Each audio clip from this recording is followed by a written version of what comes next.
आप सभी को मेरा नमस्कार। मैं डॉक्टर मनीषा तनेजा पाहुजा आप सभी का स्वागत करती हूँ। आज मैं जो विषय आपके सामने लेकर आई हूँ वो है गाइडेंस एंड काउंसलिंग। इसका मतलब है निर्देशन और परामर्श। आज हम जो बात करने वाले हैं निर्देशन और परामर्श के संबंध में बात करने वाले हैं। हमारा ये वीडियो अगर आपको अच्छा लगेगा तो आप इसे लाइक और शेयर ज़रूर करें, और अगर आपने चैनल को सब्सक्राइब नहीं किया तो आप सब्सक्राइब कर सकते हैं, क्योंकि जो आने वाली नोटिफिकेशंस हैं वो फिर आपको आराम से मिलती रहेंगी।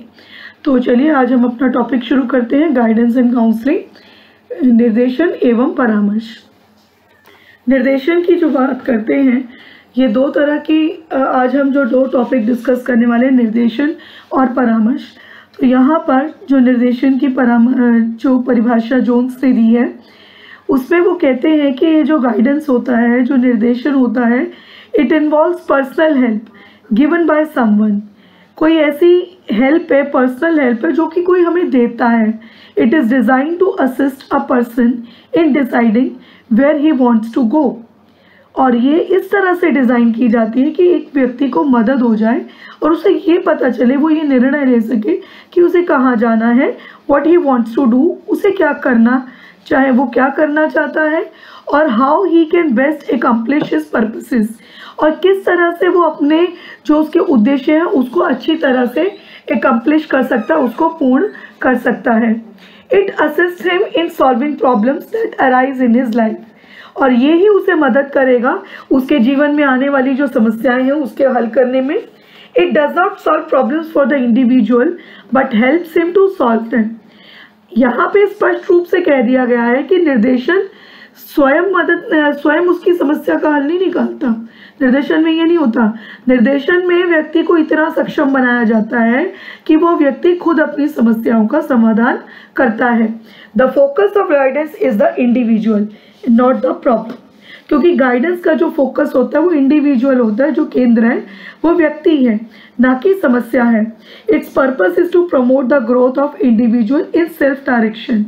और इसका पर्पस क्या है कि जो इंडिविजुअल है, जो व्यक्ति है, वो सेल्फ डायरेक्शन में, मतलब स्वनिर्देशन, अपने आप को वो डायरेक्शन भी दे सके, इस तरह से उसकी ग्रोथ होनी चाहिए। तो गाइडेंस में हम ये समझते हैं कि गाइडेंस क्या है, कि गाइडेंस एक तरह की ऐसी सेवा है जो कि एक जो प्रशिक्षित व्यक्ति है, या फिर हम कह सकते हैं कि जो कि एक ज़्यादा जानने वाला व्यक्ति है, जो जिसको ज़्यादा जानकारी है, जो ज़्यादा अनुभवी व्यक्ति है, वो कम अनुभवी व्यक्ति को मदद करता है। लेकिन यहाँ पे मदद का अर्थ बिल्कुल भी ये नहीं है कि उसकी समस्या का समाधान कर देता है। उसको उसके साथ बैठ के सोचता है, उसको उसकी जो कैपेबिलिटीज़ है, उसकी जो क्षमताएं हैं, उसको जागृत करने में, उसको पहचानने में उसकी मदद करता है, ताकि वो अपने डिसीजन, जो क्लाइंट है, जो व्यक्ति है, वो स्वयं ले सके। तो ये गाइडेंस के संबंध में कहा गया है। गाइडेंस की प्रकृति की बात करें, निर्देशन की प्रकृति, तो जैसे हम शिक्षा के संबंध में बात करते हैं वैसे हम गाइडेंस के संबंध में भी बात करते हैं कि ये कंटिन्यूअस प्रोसेस है, निरंतर चलने वाली प्रक्रिया। निर्देशन तो हमें कभी भी ज़रूरत पड़ सकती है, जन्म से लेकर मृत्यु तक समस्याओं से कभी ना कभी हम घिरे रहेंगे और हमें उसकी आवश्यकता पड़ती ही रहेगी। तो एक कंटिन्यूअस प्रोसेस है और ये जीवन से संबंधित है, क्योंकि जो समस्याएं हमारे जीवन से संबंधित होंगी, चाहे वो किसी भी क्षेत्र से संबंधित हो सकती हैं, वो आर्थिक हो सकती हैं, सामाजिक हो सकती हैं, मानसिक हो सकती हैं, शारीरिक हो सकती है, किसी भी प्रकार से हो सकती है, लेकिन है वो हमारी ज़िंदगी से जुड़ी हुई। तो इसलिए जो निर्देशन है वो हमारी जीवन से जुड़ा हुआ है। और इसमें क्या होता है, इसमें डेवलपमेंट किया जाता है, कैपेसिटीज़ का, क्षमताओं का विकास किया जाता है। जैसे मैंने अभी बात की थी कि क्षमताएं हमारे अंदर ही हैं, हमें पता नहीं होता है, एक्चुअली हमें वो प्लेटफॉर्म नहीं मिलता जिसके माध्यम से हम ये जान पाएँ। तो ये जो गाइडेंस है ये हमारी कैपेसिटीज़ को डेवलप करने में, यानी हमारी क्षमताओं के विकास में सहायता करता है। और क्या मदद करता है, हमें एडजस्टमेंट करने में मदद करता है, समायोजन करने में हमारी सहायता करता है कि परिस्थिति के साथ समायोजन कर सके। देखिए, समायोजन ये होगा, या तो हम परिस्थिति को बदल देंगे, नहीं तो हम परिस्थिति के अनुकूल हो जाएंगे। दोनों ही परिस्थिति में हम समायोजन कर रहे हैं, तो हमें गाइडेंस समायोजन करना भी सिखाता है। Helpful in developing the ability of self guidance, और हमें इस तरह से हमारे अंदर एबिलिटी डेवलप करता है, क्षमता का विकास करता है कि हम स्वनिर्देशन कर सकें, अपने आप को हम खुद निर्देशित कर सकें। क्लाइंट सेंटर्ड है, क्लाइंट सेंटर्ड जो भी व्यक्ति परामर्श चाहता है उसको ध्यान में रख करके ही यहाँ पर गाइडेंस दी जाती है। जो भी व्यक्ति की समस्या है, समस्या यहाँ पे केंद्र में ना होकर के व्यक्ति केंद्र में होता है, जैसे अभी हमने बात भी की थी। गाइडेंस एज अ सब प्रोसेस ऑफ एजुकेशन, शिक्षा की एक उप प्रक्रिया के रूप में हम निर्देशन को ले सकते हैं, क्योंकि जैसे जैसे हमारी शिक्षा चलती है हमें निर्देशन भी हमारे लिए आवश्यक है। तो ये एक उप प्रक्रिया के रूप में हो सकता है। शिक्षा ही है एक तरीके की निर्देशन, लेकिन एक प्रक्रिया ना होकर के वो उप प्रक्रिया उसका सहयोगी प्रक्रिया है शिक्षा में, क्योंकि जब हमें गाइडेंस आती है, हम गाइडेंस सीखते हैं, गाइडेंस हमें किसी से मिलती है, फिर हम सेल्फ गाइड करते हैं अपने आप को, तो भी एक तरीके से हम शिक्षा ही ग्रहण कर रहे हैं। तो वो जो शिक्षा ग्रहण करने का वो एक सब प्रोसेस कहलाता है guidance. No imposition of one's view point, इसमें कोई भी अपना दृष्टिकोण थोपता नहीं है। अगर मान लीजिए कि एक अधिक अनुभवी व्यक्ति है कम अनुभवी व्यक्ति को निर्देशन प्रदान कर रहा है, तो वहाँ पे भी वो अपना व्यू पॉइंट उसके ऊपर थोपेगा नहीं, हाँ उसके साथ बैठ के सोचेगा, उसे विभिन्न तरह की दिशाएं दिखाएगा, डायरेक्शंस दिखाएगा कि ये भी रास्ता हो सकता है, ये भी हो सकता है, ये भी हो सकता है, ये भी हो सकता है, अब ये तुम सोचो कि तुम्हें क्या अपनाना है। तो यहाँ पे वो इम्पोज नहीं करता अपनी पॉइंट्स को या अपनी व्यू पॉइंट को। फिर इसके बाद बात करते हैं need and significance of guidance की, कि निर्देशन की आवश्यकता और इसका महत्व क्या है। हमें निर्देशन की आवश्यकता क्यों पड़ती है, तो हम देखते हैं कि बच्चे के पूर्ण विकास की अगर हम बात करें, टोटल डेवलपमेंट की बात करें, तो हमें निर्देशन की आवश्यकता पड़ती है, क्योंकि हमारा डेवलपमेंट होना ज़रूरी है, ये हम सभी जानते हैं। टोटल डेवलपमेंट सबके लिए ज़रूरी है, ये भी हम जानते हैं। लेकिन ऐसा तो नहीं है कि डेवलपमेंट बहुत ही स्मूथली होता चला जाएगा, कहीं ना कहीं हमें समस्याएं भी आएंगी, सामाजिक परिप्रेक्ष्य में आ सकती हैं, नहीं तो हमें नैतिक परिप्रेक्ष्य में आ सकती हैं, हम कह सकते हैं कि हमें आर्थिक परिप्रेक्ष्य में आ सकती हैं, मानसिक परिप्रेक्ष्य में, किसी भी परिप्रेक्ष्य में समस्याएं आ सकती हैं, तो वहाँ हमें गाइडेंस मदद करेगी। फिर proper choices of courses and careers, अगर हमें आगे अपने कोर्स चुनने हैं, जैसे हम एज अ स्टूडेंट हैं तो अलग अलग तरह के कोर्सेज हैं और हमें समझ में नहीं आ रहा है कि क्या करियर चूज़ किया जाए, क्या कोर्स चूज़ किया जाए, तो भी हम गाइडेंस लेते हैं। जो हमसे अधिक अनुभवी व्यक्ति होता है उससे हम गाइडेंस लेते हैं। फिर वोकेशनल डेवलपमेंट के लिए भी हमें गाइडेंस की ज़रूरत होती है। अगर हम किसी व्यवसाय में चले गए हैं तो केवल उस व्यवसाय में हमें रहना ही थोड़ी है, हमें अच्छे से रहना है, एडजस्ट करके रहना, उसमें भी डेवलपमेंट चाहिए हमें, तो उसमें भी हमें निर्देशन की आवश्यकता होगी। Development of readiness for choices and changes to face new challenges, और हमें कहाँ पे ज़रूरत है कि हमारे लिए नए चैलेंजेस आएंगे ही आएंगे और हमें तैयार रहना है। आज जो हमारी चॉइसेस आएंगी या चेंजेस होंगे या नए चैलेंजेस होंगे, उनको फेस करने के लिए हमें तैयार रहना है, तो इसके लिए भी हमें गाइडेंस की ज़रूरत होती है। फिर हमें गाइडेंस की ज़रूरत होती है minimising the mismatching between education and employment and help in the efficient use of manpower. जो भी मिसमैच हो जाता है एजुकेशन और एम्प्लॉयमेंट में, तो उसको मिनिमाइज करने के लिए, क्योंकि देख लीजिए कि अगर हमने शिक्षा कोई और ली है, मान लीजिए मैंने साइंस पढ़ी है और वोकेशन, अगर मैं एम्प्लॉयमेंट के क्षेत्र में जा रही हूँ तो मैं साइंस में नहीं जा रही हूँ, मैं तो कुछ और ही कर रही हूँ और वो साइंस से रिलेटेड भी नहीं है, तो मेरा साइंस पढ़ा हुआ भी इतना मायने नहीं रखेगा। तो यहाँ पर जो भी हमें एजुकेशन में सब्जेक्ट्स भी सिलेक्ट करने हैं, चूज़ करने हैं, तो हमें अपना वोकेशनल पर्सपेक्टिव को भी ध्यान में रखना है कि आगे जाकर के मुझे क्या काम करना है, मुझे क्या करियर चूज़ करना है, तो उसी के हिसाब से मेरे सब्जेक्ट चूज़ होने चाहिए।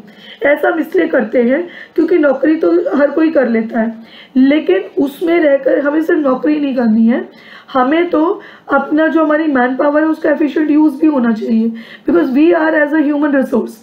तो ह्यूमन रिसोर्स के रूप में अगर हमें है तो हम अपना बेस्ट दे पाएँ, और अगर काम हमारी मनपसंद का होगा, मैं किसी फील्ड में मैं अपने आप को मैं मानती हूँ कि मुझे टीचिंग में शौक है, तो अगर मैं टीचिंग में जाऊँगी तो वो मेरा पैशन है, तो मैं उसमें अच्छा कर पाऊँगी।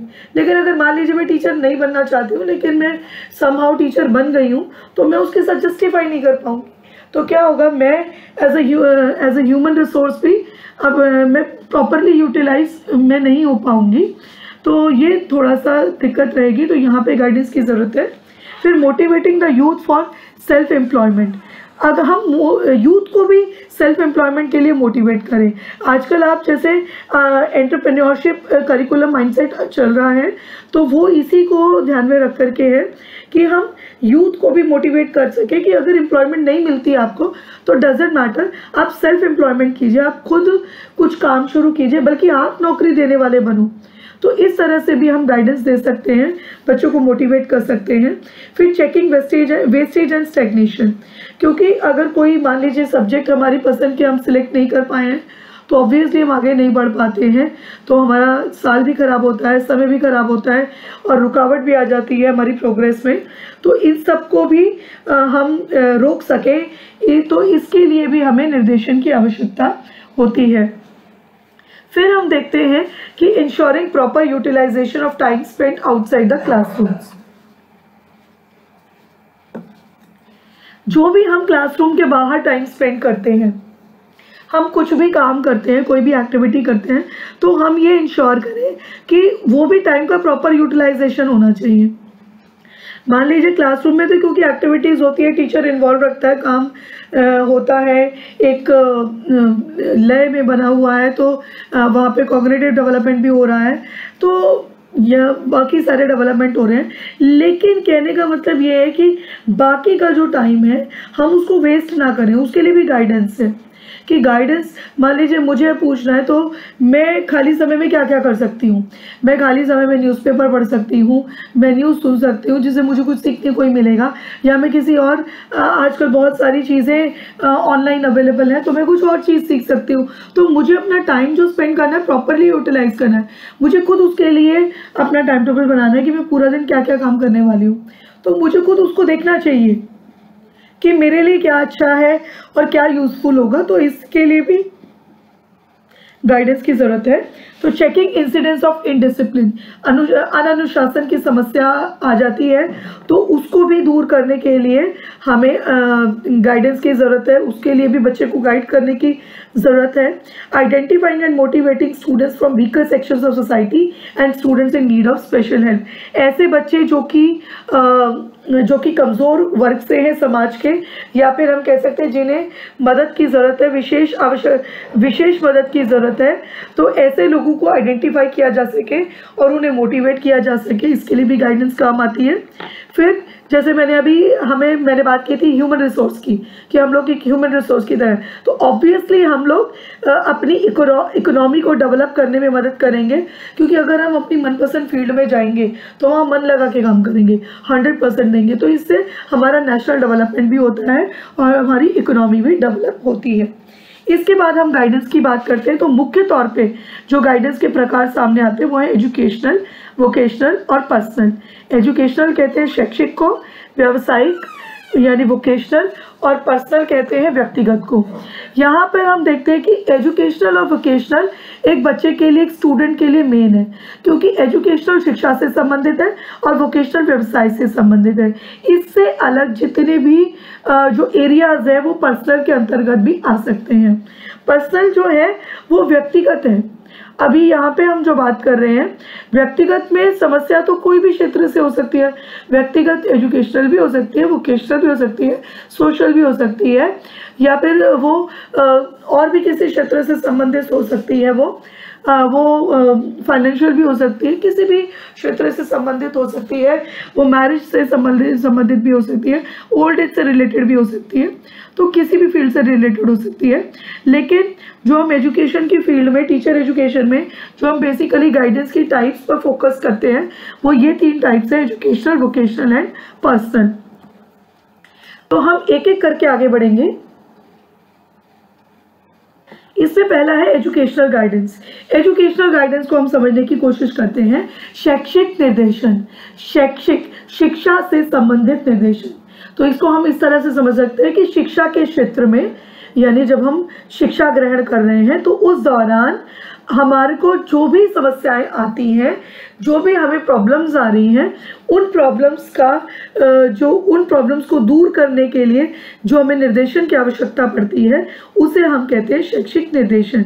या ट्रैक्सलर ने जैसे कहा है कि educational guidance is vitally related to every aspect of the school, कि इन्होंने तो कहा कि स्कूल का हर एक आयाम, हर एक एस्पेक्ट इसमें शामिल है। इसमें करिकुलम भी है, पाठ्यक्रम भी है, मेथड्स ऑफ इंस्ट्रक्शन भी है, टीचिंग मेथोलॉजी क्या होगी, सुपरविजन ऑफ इंस्ट्रक्शन भी है कि किस तरह से उसे सुपरवाइज किया जाएगा, डिसिप्लिनरी प्रोसीजर क्या रहेंगे, अटेंडेंस कैसी है, प्रॉब्लम क्या है शेड्यूलिंग की, एक्स्ट्रा करिकुलर एक्टिविटी हो गई, health and physical fitness programme and home and community relations, की सारी चीज़ें जो कि शिक्षा को प्रभावित करती हैं, वो सभी शिक्षा से जुड़ी हुई हैं।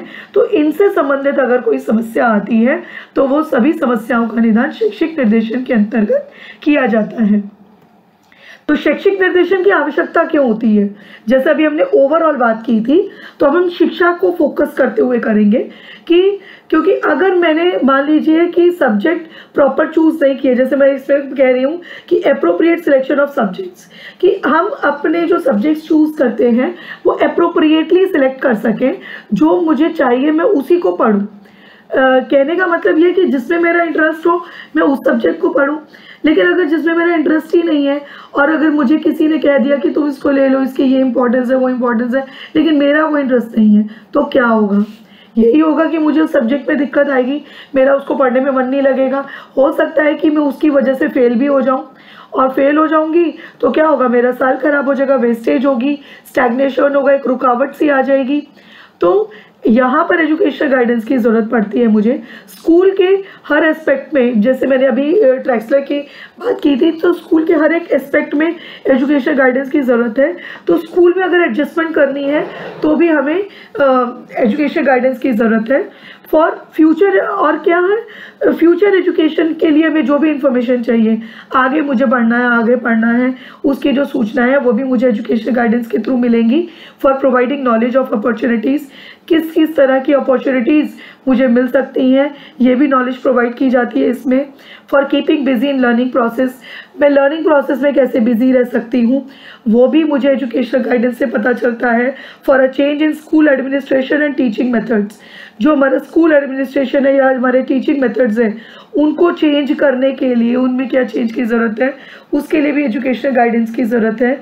Due to increasing percentage of delinquents कहते हैं बाल अपराधी को, तो बाल अपराधियों की जो ये संख्या बढ़ती जा रही है, उसके कारण भी हमें एजुकेशनल गाइडेंस की ज़रूरत पड़ती है। अब हम बात करने वाले हैं ऑब्जेक्टिव्स की। Objectives of guidance at elementary level. Elementary level पे, प्राथमिक स्तर पे निर्देशन के क्या क्या ऑब्जेक्टिव्स हो सकते हैं। तो देखिए यहाँ पर निर्देशन की बात है, अभी हम काउंसलिंग तक तो पहुँचे ही नहीं है। तो निर्देशन कौन करता है? बेसिकली स्कूल में निर्देशन करने का काम टीचर्स का है, क्योंकि टीचर्स जो है वो हर फील्ड में गाइड कर लेते हैं बच्चे को। वो उनको ये लगता है, क्योंकि बच्चों का जो लेवल, अभी मैं जैसे बात कर रही हूँ एलिमेंट्री लेवल की, तो एलिमेंट्री लेवल में हमारे पास बहुत छोटे बच्चे हैं, इतना गाइडेंस टीचर भी दे देता है।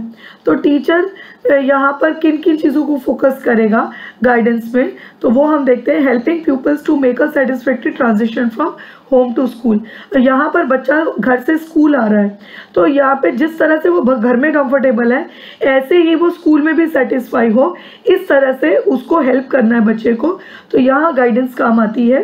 फिर diagnosing difficulties in the learning of basic educational skills, जो हमारे बेसिक एजुकेशनल स्किल्स हैं, जो हमारे 4 टाइप के स्किल्स हैं, रीडिंग, राइटिंग और हमारा जो बोलने और सुनने से संबंधित है, ये हमारे LSRW हम इसे बोलते हैं, listening, speaking, reading, writing.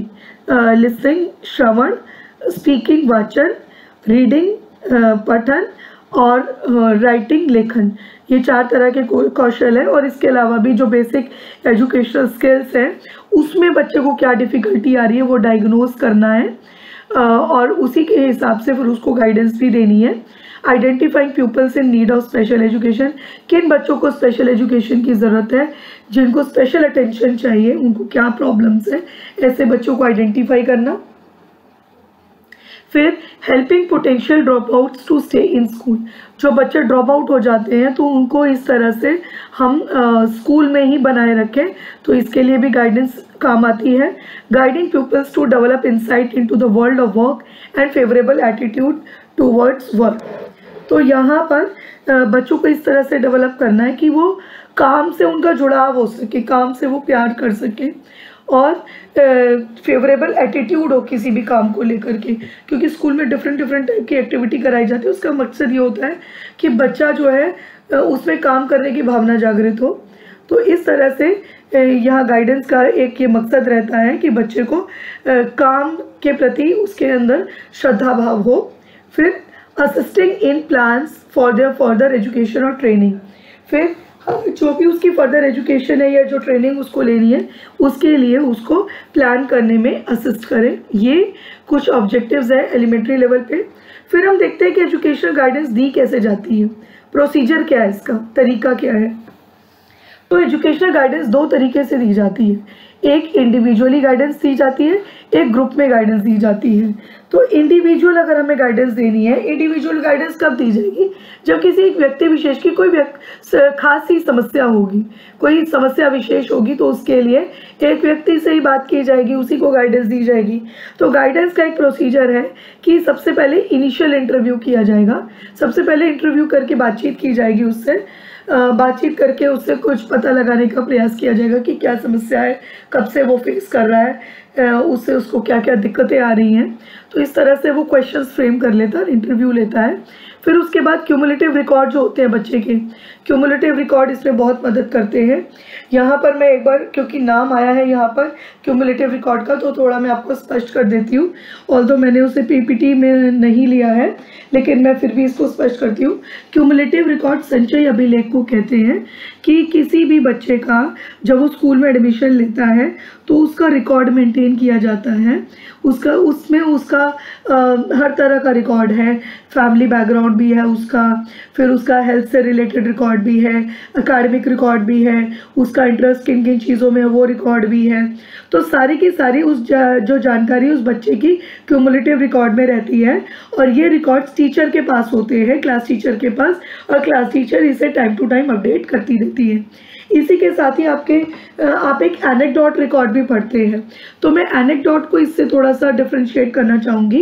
Anecdotal records क्या होते हैं कि एनेक्डोट आकस्मिक होते हैं, आकस्मिक, अचानक जिसे हम कहते हैं।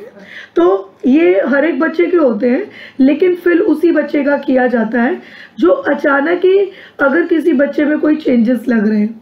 सपोज कि कोई बच्चा मेरी क्लास में बहुत अच्छा है, और लेकिन अचानक ही उसमें ये परिवर्तन आया कि उससे काम करना छोड़ दिया या ध्यान देना छोड़ दिया, वो क्लास में पढ़ाने पर भी ध्यान नहीं दे रहा है।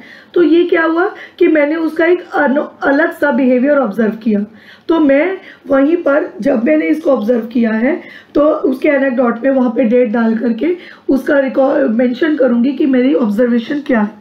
अब उस ऑब्जर्वेशन को लेकर के मुझे काम करना पड़ेगा, क्योंकि मुझे वापस उसकी स्टेज को में लाना है।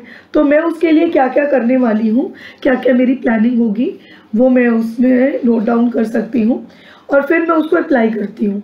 और अप्लाई करने के बाद जो भी मेरी ऑब्जर्वेशन होगी वो फिर मैं एनेक्डोट में दोबारा मेंशन करती हूँ। तो इससे क्या है कि मैंने क्या किया कि जो समस्या आई तब ऑब्जर्व किया, उसे लिखा, फिर प्रोसीजर उसका देखा कि मुझे कैसे उसको करना है टैकल, तो ये मैंने उसका रास्ता भी निकाला। और फिर उसके बाद मैंने जब अप्लाई किया तो जो हमारे डिज़ायरेबल चेंजेस थे जो आए हैं उसको लेकर के भी लिखा। अब ये एनेक्डोट मेंटेन क्यों किए जाते हैं, इसका मकसद ये होता है क्योंकि ये हर बच्चे का रिकॉर्ड मेंटेन कर रखा है। अब चाहे क्यूमुलेटिव है चाहे वो एनेक्डोट है, ये दोनों ही तरीके से टीचर के भी काम आएगा और काउंसलर के भी काम आएगा, क्योंकि काउंसलर के लिए तो सारे बच्चे नए होते हैं। तो जब उसके लिए सारे बच्चे नए हैं तो वो एनेक्डोट्स मंगा सकता है बच्चे के, या क्यूमुलेटिव रिकॉर्ड मंगा सकता है। तो वहाँ से उसे पता चल जाएगा, एक क्यूमुलेटिव रिकॉर्ड से तो उस बच्चे की जनरल जानकारी पता चल जाएगी, सामान्य जानकारी उसके बारे में पता लग जाएगी। लेकिन एनेक्डोट से उसकी कोई विशेष उसकी कोई बात रही है जो ऑब्जर्वेशन के योग्य है, जिस पे ध्यान दिया जाना चाहिए, तो वो चीज़ें भी उसके सामने आ जाती हैं। तो इनिशियल इंटरव्यू के बाद क्यूमुलेटिव रिकॉर्ड जो है वो बच्चे का देखा जाता है। ज़रूरत पड़ने पर साइकोलॉजिकल टेस्टिंग की जाती है। साइकोलॉजिकल टेस्टिंग के बारे में आपको बता दूं, जो मनोवैज्ञानिक परीक्षण होते हैं वो विभिन्न जो हमारे मनोवैज्ञानिक हमारे टर्म्स हैं जो दे रखे हैं, जैसे मान लीजिए मेमोरी को अगर टेस्ट करना है तो उसके लिए भी टेस्ट मिल जाएगा, इंटेलिजेंस को टेस्ट करना है तो उसके लिए भी मिल जाएगा, पर्सनालिटी को टेस्ट करना है तो उसके लिए भी मिल जाएगा टेस्ट। तो इस तरह से साइकोलॉजिकल टेस्ट अवेलेबल हैं। तो हम ये देख सकते हैं कि जो व्यक्ति इंडिविजुअल गाइडेंस के लिए आया है उसकी क्या आवश्यकता है, किस फील्ड में उसका टेस्ट लेना है, तो वहाँ पे हम टेस्ट भी ले सकते हैं। फिर कलेक्टिंग इन्फॉर्मेशन रिगार्डिंग स्कूल्स और कॉलेजेस, और जो भी उसका स्कूल कॉलेज है उससे संबंधित जानकारी भी उसकी कलेक्ट कर सकते हैं हम। तो ये सब जो जानकारी कलेक्ट करने का उद्देश्य हमारा यही होता है कि हम उसकी समस्या का समाधान कर सकें। फिर हम बात करते हैं ग्रुप गाइडेंस की। ग्रुप गाइडेंस में एक बात ध्यान देने योग्य है कि यहाँ पर जो समस्या है वो समस्या सबकी एक जैसी है, क्योंकि यहाँ पे ग्रुप की बात हो रही है। तो यहाँ जब ग्रुप की बात हो रही है तो इसका अर्थ तो ये हुआ कि यहाँ पे अगर हमें एड्रेस करना है तो हम ग्रुप को एड्रेस कर सकते हैं। तो ग्रुप को एड्रेस करने का मतलब है कि जो हमारी टेक्निक्स होंगी वो भी ग्रुप से रिलेटेड होंगी। जैसे कि ओरिएंटेशन टॉक्स हैं, हम ओरिएंटेशन टॉक कर सकते हैं। जैसे मान लीजिए क्या होता है कि किसी स्कूल में कोई बच्चा नए बच्चों का एडमिशन होता है। अब सारे बच्चे नए हैं तो एक जैसा ग्रुप है, तो वहाँ पर सबकी क्यूरोसिटी भी एक जैसी होगी ऑलमोस्ट, तो वहाँ पे ओरिएंटेशन किया जा सकता है और उनको ग्रुप गाइड किया जा सकता है। ऐसे ही साइकोलॉजिकल टेस्ट भी दे सकते हैं हम इन बच्चों को, उससे भी हम टेस्टिंग कर सकते हैं। फिर वही चीज़ की कलेक्ट कर सकते हैं इन्फॉर्मेशन, उनके स्कूल से उनके बारे में ले सकते हैं इन्फॉर्मेशन, फैमिली से ले सकते हैं, बच्चों का हम इंटरव्यू कर सकते हैं, और ये सब जानकारी लेने के बाद एक उसका प्रोफाइल कंस्ट्रक्ट कर सकते हैं। हमें पता चल जाएगा एक्चुअल में वो बच्चा क्या है। हम उसे नहीं भी जानते होंगे तो भी हम जानकारी लेकर के पता लगा लेंगे। फिर कॉन्फ्रेंस कर सकते हैं हम, वो जो प्रोफाइल है उसकी समस्या है उससे संबंधित चर्चा की जा सकती है। चर्चा के बाद रिपोर्ट राइटिंग हो सकती है, रिपोर्ट राइटिंग में उसके समाधान सुझावित किए जा सकते हैं उसको, और जब वो इनको करता है, अप्लाई करता है, तो उसको फिर फॉलोअप के लिए भी बुलाया जा सकता है और जाना जा सकता है कि फॉलोअप में उसको कितना फ़ायदा हुआ है और उसको कितना आगे बढ़ाया जा सकता है। फिर उसके बाद हम बात करते हैं वोकेशनल गाइडेंस की। वोकेशनल गाइडेंस व्यावसायिक निर्देशन। व्यावसायिक निर्देशन क्या है कि व्यावसायिक निर्देशन एक तरीके की सहायता है कि जिसमें कि जो भी हमारी सबसे पहली चीज़ तो ये है कि ऑक्यूपेशनल चॉइस, कि मैं किस फील्ड में जाऊं, कौन से ऑक्यूपेशन में जाऊं, यहाँ भी मुझे गाइडेंस की ज़रूरत है। ना सिर्फ मुझे जाना है, मुझे वहाँ जाके प्रोग्रेस भी करनी है। तो इसके संबंध में भी मुझे जो प्रॉब्लम्स आती हैं, क्या मेरी ऑक्यूपेशनल अपॉर्चुनिटीज़ हो सकती हैं, इन सब के बारे में जो जानकारी है वो मुझे वोकेशनल गाइडेंस के तहत मिलती है, व्यावसायिक निर्देशन के तहत मिलती है। अब बात आती है कि मुझे वोकेशनल गाइडेंस की ज़रूरत क्यों है। ऑब्वियसली इंडिविजुअल डिफरेंसेस हैं, सबकी चॉइसेस अलग अलग है, सब एक जैसे प्रोफेशन में तो नहीं जाना चाहेंगे, तो उसकी जो चॉइसेस है उसके अकॉर्डिंग वो अपने क्योंकि वोकेशंस भी बहुत ज़्यादा हैं, तो वोकेशन को सिलेक्ट कर सके, प्रॉपर वोकेशन सिलेक्ट कर सके। फिर ना केवल सिलेक्ट करना, उसमें प्रोग्रेस भी करनी है, उसके लिए भी गाइडेंस की ज़रूरत है। फिर ये इसलिए भी ज़रूरत है कि बच्चों का जो फ्यूचर है वो स्टेबल हो सके। अगर उसे गाइडेंस प्रॉपर नहीं मिलेगी तो कुछ 2 साल एक वोकेशन में चला जाएगा, फिर 2 साल बाद फिर दूसरे में चला जाएगा, फिर तीसरे में चला जाएगा, स्टेबिलिटी कहीं नहीं होगी, तो वो अनकंफर्टेबल भी हो जाएगा उसमें, और वो जितना अच्छा बेटर कर सकता है वो नहीं कर पाएगा। तो इससे बहुत ह्यूमन रिसोर्सेज का जो ह्यूमन रिसोर्स पावर है उसका बहुत बड़ा लॉस है। तो इसलिए वोकेशनल गाइडेंस हमें ज़रूरी है। फिर proper utilisation of human potentialities, जैसे मैं बोल रही हूँ, जो हमारी पोटेंशियल है हमारा, उसका प्रॉपर यूटिलाइज हो सके, उसके लिए वोकेशनल गाइडेंस की ज़रूरत है। Establishing coordination between family and vocational life, हम अपनी फैमिली और वोकेशनल लाइफ दोनों को बैलेंस करके चल सकें, इसके लिए मुझे वोकेशनल गाइडेंस की ज़रूरत है। ऐसा ना हो कि मैं ऑफिस की टेंशन घर ला के सामने रख दूँ और सबको वही टेंशन देती रहूँ, तो एक बैलेंस बनाने की ज़रूरत है। और क्यों ज़रूरत है? इकोनॉमिक पॉइंट ऑफ व्यू से भी मुझे ज़रूरत है, हेल्थ के पॉइंट ऑफ व्यू से, सोशल और पर्सनल पॉइंट ऑफ व्यू से। क्योंकि देखो, अगर मैं अपनी चॉइस के वोकेशन में गई हूँ तो मैं पर्सनली भी सेटिस्फाई होंगी, मेरा मेंटल हेल्थ भी ठीक रहेगा, मैं सोशली भी खुश रहूँगी, सबके साथ मिलनसार रहूँगी, और इकोनॉमिकली तो मैं कंट्रीब्यूट करूँगी कि जो मेरी देश की अर्थव्यवस्था है वो उसमें भी मैं अपना योगदान दे पाऊँगी। अब बात करते हैं इसके प्रोसीजर की, कैसे वोकेशनल गाइडेंस दी जाती है। तो इसमें हम देखते हैं कि ये जो वोकेशनल गाइडेंस है कि सबसे पहले ये देखा जाता है कि डिफरेंट टाइप के ऑक्यूपेशन है, तो किसी भी ऑक्यूपेशन की रिक्वायरमेंट क्या है, क्योंकि अलग अलग टाइप की ऑक्यूपेशन है तो एलिजिबिलिटी क्राइटेरिया अलग अलग होगा, किसी में कोई सब्जेक्ट मांगे होंगे, किसी में कुछ मांगा होगा, तो ये अलग अलग रिक्वायरमेंट है। अब अलग अलग रिक्वायरमेंट में के दौरान हमें एक इंडिविजुअल को स्टडी करना है, हमें उसके बारे में पता लगाना है कि उसकी क्या पसंद होगी। तो हम उसका इनिशियल इंटरव्यू करेंगे, हम उसकी इंटेलिजेंस लेवल भी चेक कर सकते हैं। इंटेलिजेंस लेवल क्यों चेक करेंगे?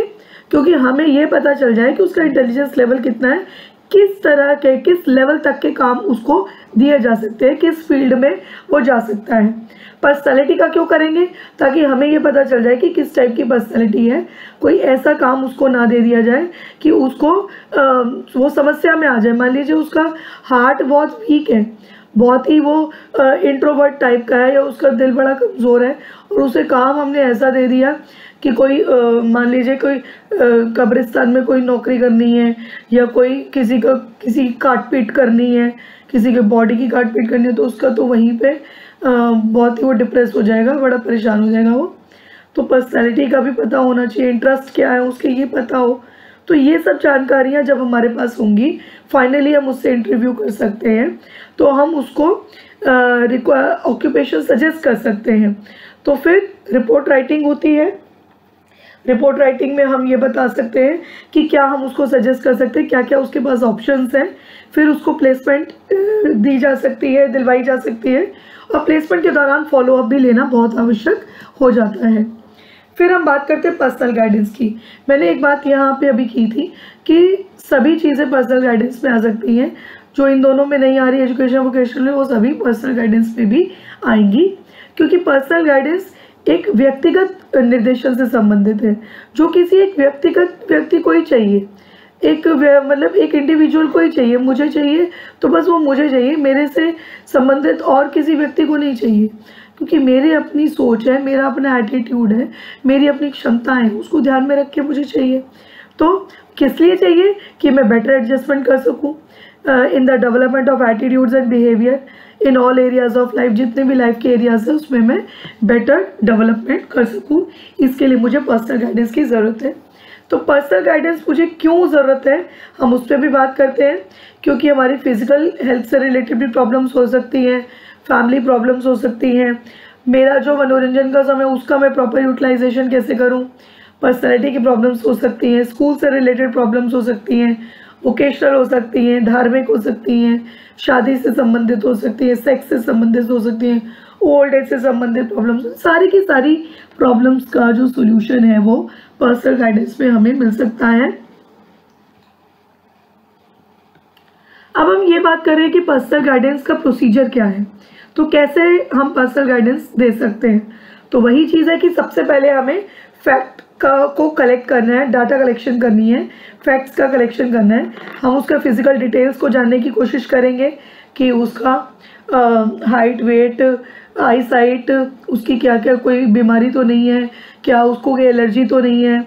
हम उसका फिजिकल डिटेल लेंगे, फैमिली में कौन कौन है ये सारा डिटेल लेंगे, स्कूल और कॉलेज का डिटेल लेंगे, और डिटेल्स कंसर्निंग वोकेशन, जो कंसर्न वोकेशंस हैं उससे संबंधित डिटेल भी हमारे पास होनी चाहिए, सोशल डेवलपमेंट से संबंधित डिटेल होनी चाहिए, मेंटल एबिलिटीज से रिलेटेड होना चाहिए, और जो भी पर्सनैलिटी से रिलेटेड हैं उनसे संबंधित भी डिटेल हमारे पास होना चाहिए।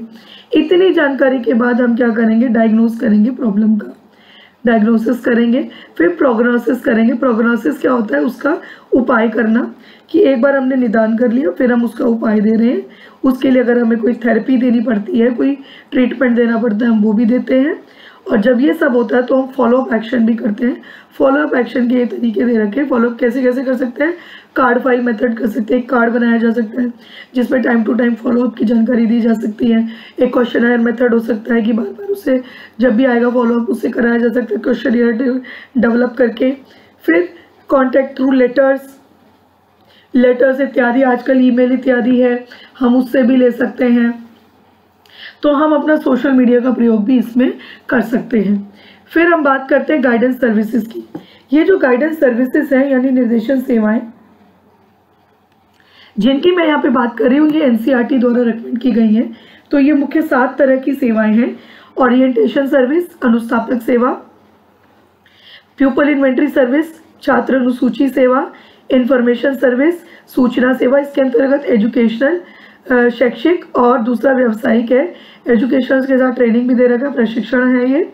काउंसलिंग सर्विस, परामर्श सेवा, प्लेसमेंट सर्विस, नियुक्ति सेवा, फॉलोअप सर्विस, फॉलोअप अनुवर्तन को कहते हैं, और रिसर्च सर्विस अनुसंधान को कहते हैं। इवैल्यूएशन सर्विस भी इसके साथ नाम जोड़ा गया है। तो इन सर्विसेज को हम देखते हैं, ये 7 तरह की सर्विसेज हैं। एक ओवरऑल एक चीज़ को समझने का प्रयास करें। किसी भी स्कूल में एक गाइडेंस सेल इस्टेब्लिश किया जाता है, तो वो जो गाइडेंस सेल है वो कैसे इस्टेब्लिश करना है, आपको उसके लिए क्या रिक्वायरमेंट है। आपको एक छोटा कमरा चाहिए जहाँ पे कमरे में एक टेबल चेयर रखी हो, जहाँ पे एक जो भी क्लाइंट आए उसके बैठने की भी व्यवस्था हो, बोर्ड इत्यादि लगे हों, बुलेटिन बोर्ड, जहाँ पे समय समय पर जो भी एडवर्टाइजमेंट आ रहे हैं किसी भी वोकेशन से रिलेटेड, ट्रेनिंग से रिलेटेड, उसकी जानकारी लगी रहे। वहाँ पे एक अलमीरा हो सकती है जिसमें साइकोलॉजिकल टेस्ट रखे हों जो कि समय समय पर डाटा कलेक्शन के काम आते हैं। और एक सबसे जो ज़रूरी है वो है वहाँ पे काउंसलर की ज़रूरी इसलिए है क्योंकि काउंसलर वहाँ पे काउंसलिंग करेगा। आप इसमें देखिए चौथे नंबर पे दिए काउंसलिंग सर्विस। काउंसलिंग सर्विस एक टाइप की सर्विस है, लेकिन हम हर जगह काउंसलिंग ही बोलते हैं। क्यों? क्योंकि ऐसी सेवा ये तो एक पूरे निर्देशन कार्यक्रम का हृदय के समान है। ये इतनी इम्पॉर्टेंट सर्विस है कि काउंसलिंग सर्विस मेनली नज़र आती है स्कूलों में या कहीं पे भी हम काउंसलर की बात करते हैं तो वो काउंसलिंग करने के लिए ही है। पहली बात हम देखें ओरिएंटेशन सर्विस, अनुस्थापक सेवा। जैसे मैंने अभी ओरिएंटेशन टॉक्स की बात की थी, तो उसमें क्या था कि किसी भी नई जगह पे हम जाते हैं तो वहाँ से फेमिलियर कराने के लिए हमें ओरिएंटेशन सर्विस दी जाती है। हर स्कूल देता है ये, हर नया इंस्टीट्यूट देता है। तो इसके लिए किसी भी काउंसलर का होना ज़रूरी नहीं है, टीचर भी ये काम कर सकता है। तो ओरिएंटेशन से सर्विस तो दी ही जाती है, लगभग सभी स्कूलों में दी जाती है। प्यूपल इन्वेंट्री सर्विस जैसे छात्र अनुसूची सेवा, अभी मैंने क्यूमुलेटिव रिकॉर्ड्स की बात की थी, तो क्यूमुलेटिव रिकॉर्ड्स इसी के अंतर्गत आते हैं। ये क्लास टीचर के पास होते हैं और ये भी मैक्सिमम स्कूलों में अवेलेबल है, तो ये सर्विस भी बच्चों को प्रोवाइड की जा रही है। फिर आता है इंफॉर्मेशन सर्विस, एजुकेशनल वोकेशनल अभी हमने डिस्कस किया। तो इंफॉर्मेशन सर्विस के लिए भी किसी काउंसलर की बहुत आवश्यकता नहीं है, टीचर भी ये काम कर सकता है। क्योंकि शिक्षा के क्षेत्र में और व्यवसाय के क्षेत्र में अगर कोई समस्या आती है तो वो टीचर इजीली उसे सॉल्व कर सकता है, तो वो निर्देशन प्रदान कर सकता है। चौथी जो सर्विस है काउंसलिंग सर्विस में आपको काउंसलर की ही ज़रूरत है, ये कोई टीचर नहीं कर सकता, ये कोई भी ऐसा व्यक्ति करेगा जो कि उस फील्ड में प्रशिक्षित होगा। काउंसलिंग के बारे में अभी हम आगे डिस्कस करेंगे तो इसको और डिटेल में जानेंगे। प्लेसमेंट सर्विस, नियुक्ति सेवा, नियुक्ति के काम आती है। जैसे अभी हमने बात की थी कि कहीं अगर जॉब के लिए आपको प्लेस करना है, प्लेसमेंट देनी है, तो उसके लिए प्लेसमेंट सर्विस है। प्लेसमेंट सर्विस का काम ही है कि वो आपको बताएगा कि टाइम टू टाइम कहाँ पे वैकेंसीज निकल रही है, इसके लिए क्या क्या रिक्वायरमेंट्स है, कब इसके फॉर्म को भरने की कब लास्ट डेट है, इस फॉर्म को भरने में क्या क्या चीज़ों की ज़रूरत है। तो प्लेसमेंट के लिए आपकी तैयारी करवाता है ये। फिर जब आपकी प्लेसमेंट हो जाएगी तो आपको फॉलोअप की भी ज़रूरत है, या यूँ कह लीजिए किसी भी काउंसलिंग के लिए अगर आप आते हैं या किसी भी फील्ड में आपको गाइडेंस चाहिए, काउंसलिंग चाहिए, फॉलोअप ज़रूर होना है। अगर फॉलोअप नहीं होगा तो हमें फीडबैक नहीं मिल पाएगा, काउंसलर को फीडबैक नहीं मिल पाएगा, टीचर को फीडबैक नहीं मिल पाएगा। जो फीडबैक ही नहीं मिलेगा तो वो आगे भी काम करने के लिए मोटिवेट नहीं हो पाएंगे, उन्हें नहीं पता चलेगा कि कौन सी वाली टेक्निक अच्छी थी, इसको आगे बढ़ाना चाहिए, कौन सी अच्छी नहीं है उसको रोकना चाहिए, तो पता नहीं चलेगा। फिर 7वें नंबर पे रिसर्च सर्विस, अनुसंधान सेवा। तो अनुसंधान किसी भी कार्य को आगे बढ़ाने में सहायक होते हैं, क्योंकि हम अपने जब तक हमारे यहाँ अनुसंधान नहीं होगा तो हम अपनी कमियों को भी नहीं जान पाएंगे। तो कमियों को जानना जो है बहुत ज़रूरी है, इसके लिए रिसर्च सर्विसेज भी प्रोवाइड की जाती हैं। अब हम बात करते हैं काउंसलिंग की, क्योंकि अभी तक हमने जो बात की है वो गाइडेंस की बात की है, और गाइडेंस जो है वो कोई भी दे सकता है। गाइडेंस कोई भी ऐसा व्यक्ति दे सकता है जो प्रशिक्षित नहीं है।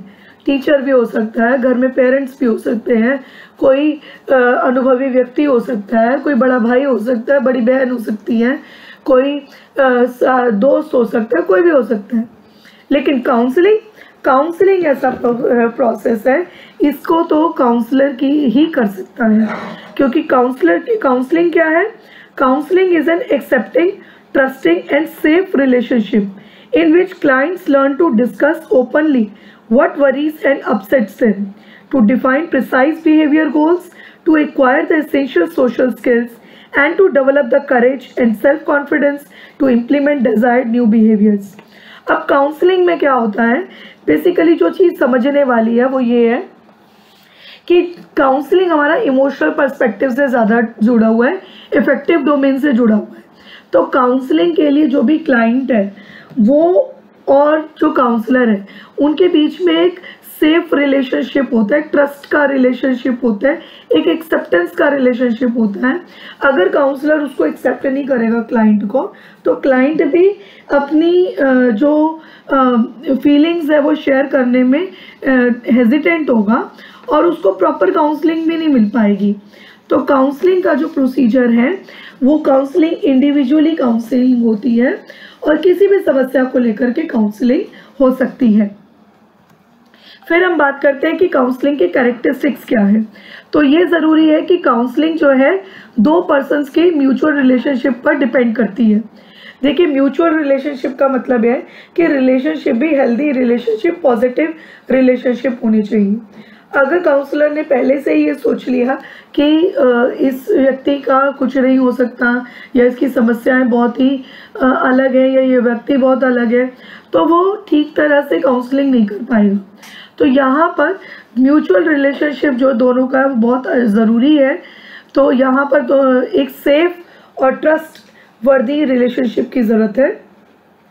फिर उसके बाद there can be various means of consultations between the counsellor and the client. ये हमने अभी पीछे भी बात की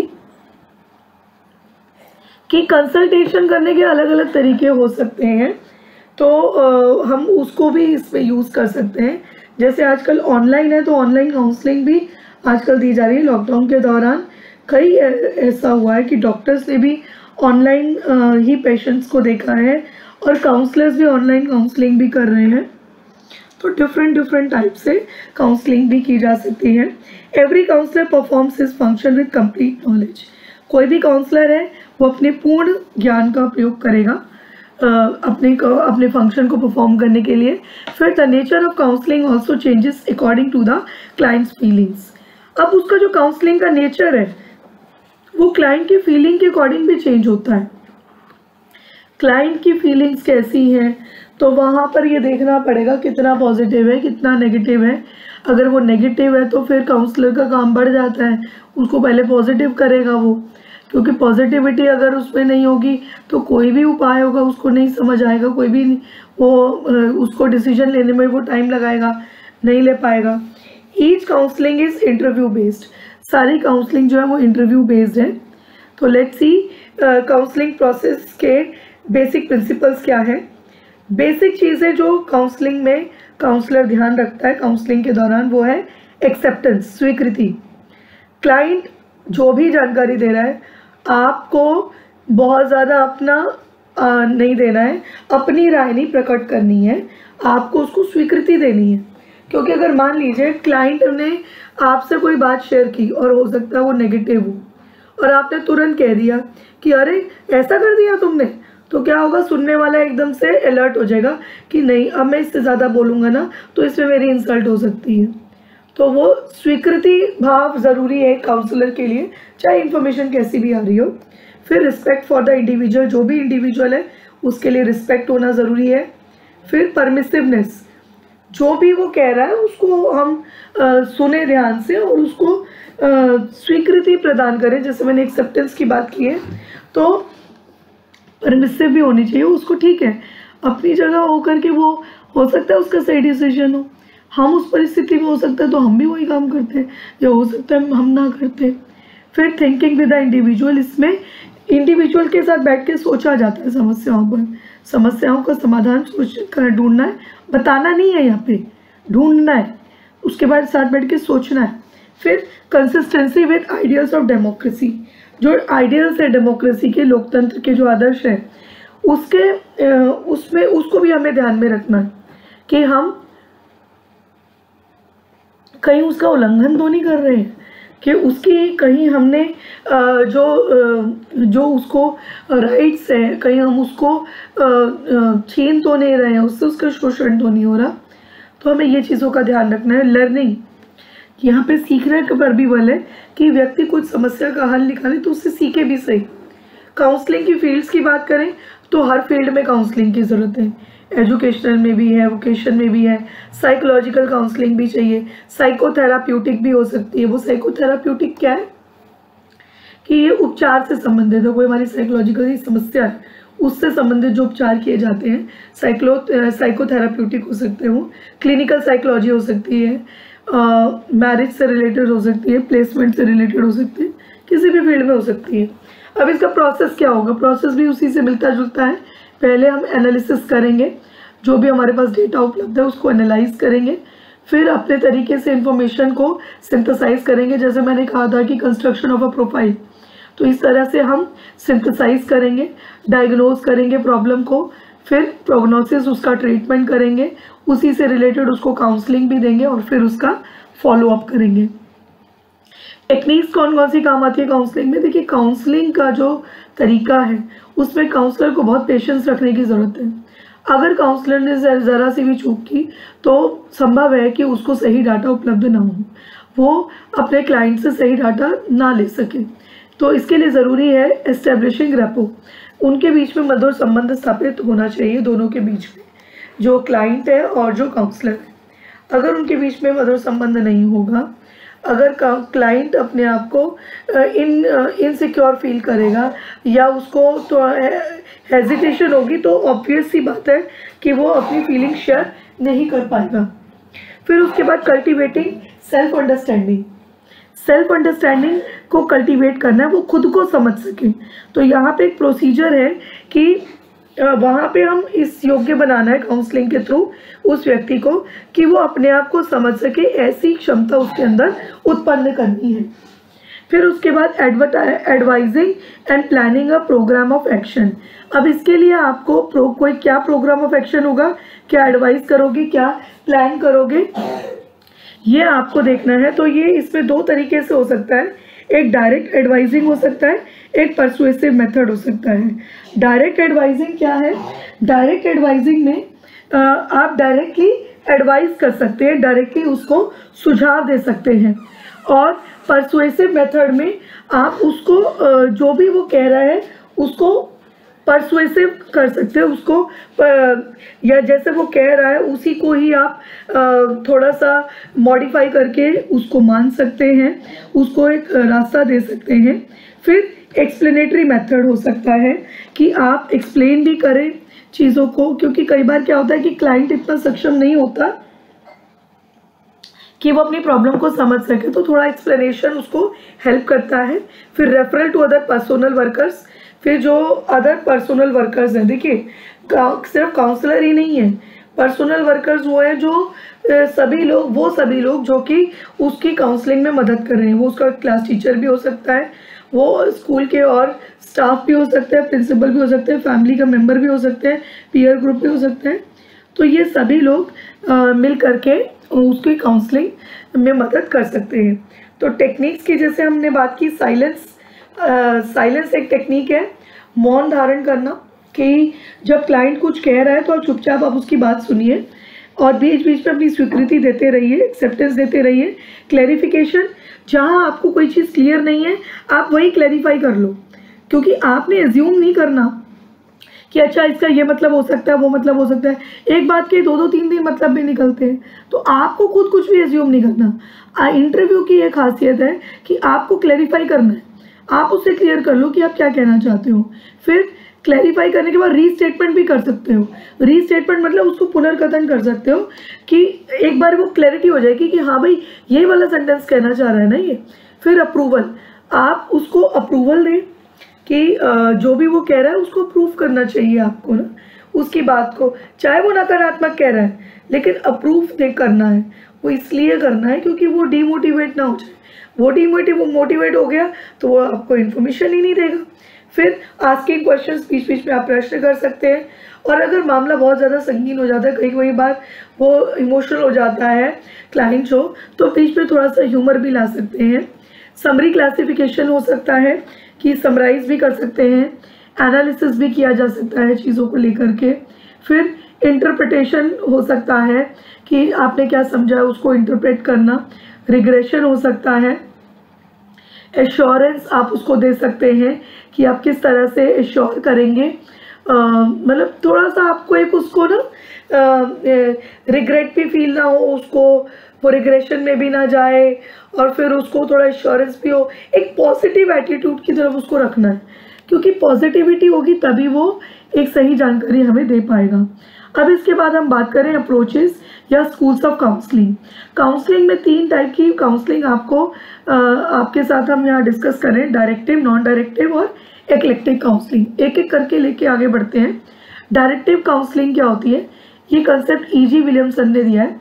डायरेक्टिव निर्देशीय परामर्श, निर्देशीय जिसमें निर्देशन दिया जा रहा है, तो इससे समझ लीजिए कि ये काउंसलर सेंटर्ड है। निर्देशन देने का काम तो काउंसलर करेगा, तो इसका अर्थ है ये काउंसलर सेंटर्ड है। जब ये काउंसलर सेंटर्ड है तो इसका मतलब ये है कि जो फोकल पॉइंट है वो प्रॉब्लम है, पर्सन नहीं है। पर्सन की जो उसकी प्रॉब्लम्स हैं या जो उसकी रिक्वायरमेंट है उसको इतना ध्यान में नहीं रख रहे हैं, प्रॉब्लम को सॉल्व करना ज़्यादा इंपॉर्टेंट मान रहे हैं। तो ये जो इसमें जो मेथड्स यूज़ किए जाते हैं, डायरेक्ट है, परसुएसिव मेथड है, एक्सप्लेनेटरी मेथड है, जैसे भी हम बात कर रहे थे, तो इस तरह के मेथड इसमें यूज़ किए जाते हैं। डायरेक्ट मेथड मतलब काउंसलर खुद ही एक्टिव होता है, इसमें ज़्यादा काउंसलर ज़्यादा एक्टिव रहता है और वो ऐसा समझता है कि क्लाइंट को इतना कुछ नहीं आता, तो वो ही इस समस्या का समाधान कर सकता है, तो इसलिए वो यहाँ पे ज़्यादा एक्टिव होकर के प्रॉब्लम को बेस मान करके वो काउंसलिंग करता है। तो काउंसलिंग जो है, counselling stresses more on the person's intellectual aspect than the emotional aspect of the personality. यहाँ पे उसके इमोशनल को तो वो ध्यान ही नहीं दे रहा पर्सनैलिटी की, क्यों, वो तो सिर्फ उसके इंटेलेक्चुअल एस्पेक्ट को ध्यान दे रहा है। अगर पर्सनल इमोशनल को ध्यान देगा तब वो क्लाइंट सेंटर्ड पे आ जाएगा। तो हम देखते हैं कि जो डायरेक्टिव काउंसलिंग है उसकी बेसिक असम्पशंस क्या है। इसमें जो बेसिक असम्पशंस हैं वो दिए हैं कि competency in giving advice.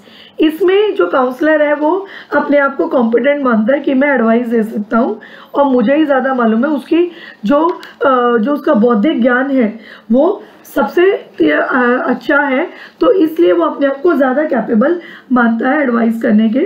Counselling as an intellectual process, क्योंकि काउंसलिंग को वो एक इंटेलेक्चुअल प्रोसेस मानता है, एक बौद्धिक प्रक्रिया मानता है, तो उसे लगता है कि जो ज़्यादा पढ़ा लिखा है, ज़्यादा नॉलेजेबल है, वही काउंसलिंग कर सकता है। Counselling objectives as problem solving situation, क्योंकि जो काउंसलिंग के ऑब्जेक्टिव है वो प्रॉब्लम को सॉल्व करने की ही दृष्टिकोण से होते हैं। Clients incapability of solving the problem, और ये मान लेता है कि क्लाइंट तो अपनी प्रॉब्लम सॉल्व कर ही नहीं सकता। सेम वही चीज़ें हैं, मेथड वही है, analysis, synthesis, diagnosis, prognosis, counselling और treatment and follow. Then comes non directive counselling, ये अनिर्देशीय परामर्श है। कार्ल आर रॉजर्स ने ये दिया था, जिन्होंने सेल्फ थ्योरी दी है, तो इसलिए ये क्लाइंट सेंटर्ड भी कहलाता है। क्लाइंट सेंटर्ड क्योंकि अब यहाँ पे पर्सन को मेन माना गया है, प्रॉब्लम को नहीं। तो इसीलिए क्योंकि कार्ल रॉजर्स ने सेल्फ थ्योरी दी थी, तो उन्होंने जो आत्म सिद्धांत दिया था उसी को ध्यान में रख के ये क्लाइंट सेंटर्ड अप्रोच है। तो इसमें क्या है कि ये किस प्रिंसिपल पर आधारित है कि एक जो पर्सन है उसमें इतनी कैपेसिटी है कि वो अपना डेवलपमेंट कर सकता है, जो भी वास्तविकता है, जो सिचुएशन है उसको फेस कर सकता है, ये ऐसा मानता है। और a person is accepted in his originality and he is free to express his any attitude. वो ये मानता है कि जो भी पर्सन है उसको जैसे ओरिजिनली है उसको वैसे एक्सेप्ट करना है और वो अपना एटीट्यूड जो है एक्सप्रेस कर सकने में फ्री है। It shifts the person from his unconscious state of mind to the conscious state of mind and releases tensions. अब इसमें क्या है, वो अनकॉन्शियस से कॉन्शियस स्टेट में आ रहा है और अपनी टेंशन रिलीज कर लेता है। क्योंकि देखिए, जब व्यक्ति को ही महत्व नहीं दिया गया तो उसके मन में काफ़ी कुंठाएं भी रह जाती है, फ्रस्ट्रेशंस रह जाती हैं, तो अनकॉन्शियस स्टेट ऑफ माइंड में रह जाता है। लेकिन जब एक पर्सन को ह्यूमन बीइंग समझा जा रहा है, उसकी इम्पोर्टेंस है, तो ऑब्वियसली वो टेंशन रिलीज़ करेगा अपनी। तो ये जो बहुत ही अच्छा कंसेप्ट था कार्ल रॉजर्स का, क्लाइंट सेंटर्ड अप्रोच जो है, इसकी अजम्पशंस ये कि क्योंकि जो व्यक्ति की निष्ठा में विश्वास करता है और ये मानता है कि जो व्यक्ति है उसमें इतनी टेंडेंसी है कि वो अपने आप को पहचान सकता है, और जो व्यक्ति है वो विश्वसनीय है, और man is visor then is intellect, जितनी उसकी बुद्धि है उससे भी अधिक वो बुद्धिमान है। तो ऐसा व्यक्ति को बहुत अधिक महत्व देता है। और इसकी क्या प्रोसीजर है? डिफाइनिंग द प्रॉब्लमैटिक सिचुएशन, कि कोई भी प्रॉब्लमैटिक सिचुएशन है पहले उसको डिफाइन किया जाएगा, फिर उसके बाद फ्री एक्सप्रेशन ऑफ फीलिंग्स, कि व्यक्ति अपने जो फीलिंग्स है फ्रीली एक्सप्रेस कर सकता है। फिर एज ए काउंसलर आप क्या कर सकते हो कि उसकी पॉजिटिव और नेगेटिव फीलिंग्स को क्लासीफाई कर सकते हो। फिर इसमें क्या हो सकता है? डेवलपमेंट ऑफ इंसाइट हो सकता है, अंतर्दृष्टि का विकास हो सकता है, टर्मिनेशन ऑफ काउंसलिंग सिचुएशन, और जब इंसाइट का विकास होता है, डेवलपमेंट होता है, तो काउंसलिंग सिचुएशन वहीं तक ही हो जाती है, उसका उपाय सूझ जाता है। फिर इसके बाद हम बात करते हैं इक्लेक्टिक काउंसलिंग की, जिसे समन्वित परामर्श भी कहा जाता है। ये FC थॉर्न ने दिया है। अब यहाँ पर एक बात समझने की है कि पहले हमने जो बात की थी वो डायरेक्टिव काउंसलिंग काउंसलर सेंटर्ड, और दूसरी non directive counselling client centred थी। ये जो इक्लेक्टिक काउंसलिंग है ये मिक्स है। अब मिक्स में भी कौन सा किस क्वांटिटी में है ये डिपेंड करता है प्रॉब्लम पे, कि उसमें डायरेक्टिव वाली ज़्यादा है या नॉन डायरेक्टिव ज़्यादा है, किसका रेशियो कितना है, it depends on the problem. तो ये कहता है कि keeping in mind the need of the client, it is decided whether directive और non directive method should be used. तो उसकी आवश्यकता क्या है, प्रॉब्लम क्या, उस पर डिपेंड करता है ये। फिर in the beginning of counselling client active methods are used and the counsellor remains passive. इसके शुरू में ही कोशिश ये की जाती है कि क्लाइंट को ही एक्टिव किया जाए, ऐसे मेथड्स यूज़ किए जाते हैं, और जो काउंसलर है वो पैसिव रहता है। Objective and coordinating methods are used. अब इसमें ऑब्जेक्टिव और कोऑर्डिनेटिंग मेथड्स जो होते हैं, ऑब्जेक्टिव कह सकते हैं कि जो वस्तुनिष्ठ है, और जो कोऑर्डिनेट करने वाले, मतलब एक तरीके से आप समझिए कि उसमें आत्मनिष्ठता नहीं होगी, ऑब्जेक्टिविटी होगी। तो कोई भी किसी भी तरह से किया जाए तो वो सेम चीज़ आए, और कोऑर्डिनेट करने वाले मेथड्स होंगे वो। Making an opportunity available to the client is insisted so that he may find himself the solution of the problem। अब उसके लिए इस तरह का वातावरण बनाना है कि जिस तरह से वो खुद ही अपनी समस्या का समाधान निकाल पाए। अब इसका क्या प्रोसीजर है वो देखते हैं। Study of the needs and personality characteristics of the client. कोई भी क्लाइंट है उसकी स्टडी, हमें उसकी आवश्यकताएं, उसकी पर्सनैलिटी की कैरेक्टरिस्टिक्स क्या है उसको स्टडी करना है। फिर कौन सी टेक्निक्स को हम यूज़ कर सकते हैं ये देखना पड़ेगा, उसको कैसे अप्लाई करना है, कैसे उसकी इफेक्टिवनेस को इवेल्युएट करना है। फिर काउंसलिंग के लिए कैसे प्रिपरेशन करनी है। Seeking the opinion of the client and other related people, उससे हमें क्या ओपिनियन लेनी है क्लाइंट से, और उससे रिलेटेड पर्सन से भी ओपिनियन लेनी है। अब इन सब के दौरान एक काउंसलर का क्या रोल होता है उस पर बात करते हैं। काउंसलर क्या करता है? काउंसलर स्टूडेंट्स को हेल्प करता है, या तो उनका बिहेवियर चेंज करेगा या मॉडिफाई करेगा, उसमें मदद करता है। To assemble and examine information, कोई भी इन्फॉर्मेशन बच्चे से संबंधित है उसको इकट्ठा करना है, एग्जामिन करना है, ये काम करेगा वो। To provide information to counselees, जो काउंसलीज है, जो क्लाइंट है, उसको information to provide information to counselees, जो भी उनको इन्फॉर्मेशन प्रोवाइड करना है। To interpret the information about the counselees, जो भी इन्फॉर्मेशन काउंसलिंग से मिली है उसको इंटरप्रेट भी करना होगा। फिर to provide information regarding concepts of human behaviour, कि ह्यूमन बिहेवियर से जो संबंधित जो इन्फॉर्मेशन है वो भी प्रोवाइड करनी है कि क्या आइडियल है। To provide information about decision making process कैसा होता है, इसके बारे में भी जानकारी देनी है।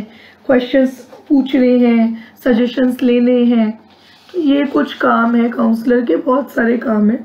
ऑल्दो मैंने अभी तक जितना कुछ भी डिस्कस किया है कि काउंसलिंग में क्या होना चाहिए, कैसे होना चाहिए, सब काउंसलर का ही काम है, तो वो भी इसमें ऐड ऑन हो सकता है। इसके बाद हम बात करते हैं गाइडेंस और काउंसलिंग के डिफरेंस की। अभी मैंने आपको एक स्लाइड दिखाई थी जिसमें गाइडेंस सर्विसेज थी। तो एक बात तो बिल्कुल निश्चित तौर पे क्लियर है कि सारी की सारी सर्विसेज गाइडेंस के अंतर्गत आती हैं, तो काउंसलिंग भी गाइडेंस सर्विसेज का ही एक पार्ट है। तो इसलिए इसका सबसे पहला जो डिफरेंस है कि गाइडेंस एक कॉम्प्रिहेंसिव प्रोसेस है और काउंसलिंग उसका एक इंटीग्रल पार्ट है, उस गाइडेंस का ही एक पार्ट है।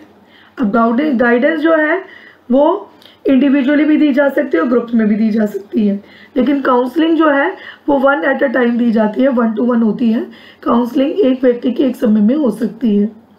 गाइडेंस जो है ये बेसिकली कंसर्न है एजुकेशनल, वोकेशनल और अदर प्रॉब्लम्स है अलॉन्ग विद पर्सनल प्रॉब्लम्स भी इसमें रहती हैं, तो गाइडेंस में ये सारी चीज़ें आ जाती हैं। लेकिन काउंसलिंग में क्या होता है, काउंसलिंग में ये हेल्प करता है in solving the problems of mental health and emotions.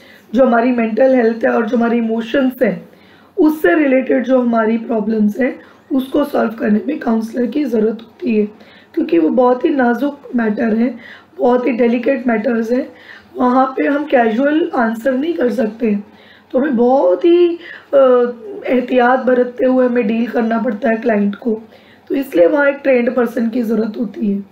फिर जो गाइडेंस है इसमें कोई प्री सर्विस ट्रेनिंग की ज़रूरत नहीं होती, गाइडेंस कोई भी दे सकता है, टीचर दे सकता है, पड़ोसी दे सकता है, पेरेंट्स दे सकते हैं, कोई भी दे सकता है, लेकिन काउंसलिंग के लिए एक ट्रेनिंग की ज़रूरत है, एक ट्रेंड पर्सन ही काउंसलिंग कर सकता है।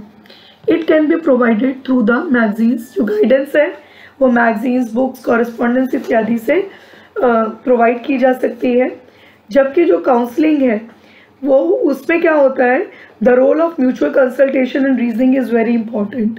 आपस में कंसल्टेशन होती है, कोई रीजनिंग होती है कि किस लिए ऐसा किया जाए, क्यों किया जाए, तो ये सब चर्चा भी गाइडेंस एंड काउंसलिंग के अंतर्गत ही रहती है। तो ये जो हमने चर्चा की है गाइडेंस एंड काउंसलिंग के बारे में की है, ऑल्दो इसका एरिया बहुत बड़ा है, बहुत वाइड है, लेकिन फिर भी मैंने कोशिश की है कि गाइडेंस एंड काउंसलिंग के एक जो जनरल कंसेप्ट है उसको एक ही प्लेटफॉर्म पर लाने की। आप लोगों ने अगर आप लोगों को मेरा ये वीडियो अच्छा लगा है तो आप इसको लाइक करें और अपने फ्रेंड्स के साथ भी शेयर करें ताकि वो भी इसका फ़ायदा ले सके। और अगर आपने मेरे चैनल को सब्सक्राइब नहीं किया है तो आप इसे सब्सक्राइब कर सकते हैं, क्योंकि इसमें हम यही सब चीज़ें डिस्कस करने वाले हैं जो टीचर एजुकेशन से रिलेटेड है, हमारे CTET, HTET इत्यादि से रिलेटेड है, तो ये आपको बहुत ही हेल्पफुल साबित हो सकता है। आप लोगों ने अपना कीमती समय दिया, इसके लिए आप सभी का बहुत बहुत धन्यवाद। नमस्कार।